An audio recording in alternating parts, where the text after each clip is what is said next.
तुम्हाला सांगतो हा एकनाथ शिंदे पण जीवाला जीव देणारा आहे आणि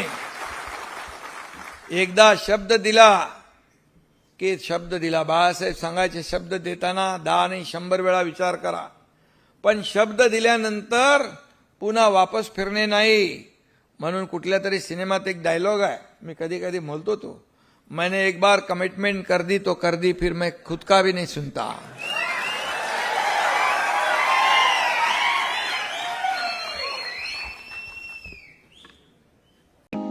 लाखात 10 गुंठे घ्यायचेत का, आणि तेही सेपरेट 7-12 आणि सेपरेट खरेदी खतासहित. टीआरएस डेव्हलपर्स निर्मित टीआरएस मधुबन पार्क फेज 33. सरकारी मोजणी 30 वर्षांचा सर्च रिपोर्ट, पेपर नोटीस आणि एनओसी असणारा हा क्लिअर टायटल प्रोजेक्ट. चारही बाजूंनी हायवे असणाऱ्या गावात, ते म्हणजे कुरकुम पांढरेवाडी या ठिकाणी हा प्लॉट आहे. प्लॉटला आहे 30 फुटी हा भव्य रस्ता, त्यासोबत सेपरेट तार कंपाऊंड आणि गेट आणि लाईट पाण्याची सुद्धा व्यवस्था आहे बरं का. पुढे पाडव्याच्या ऑफर साठी आजच तुमची साईट व्हिजिट या प्लॉट मध्ये बुकिंग करा.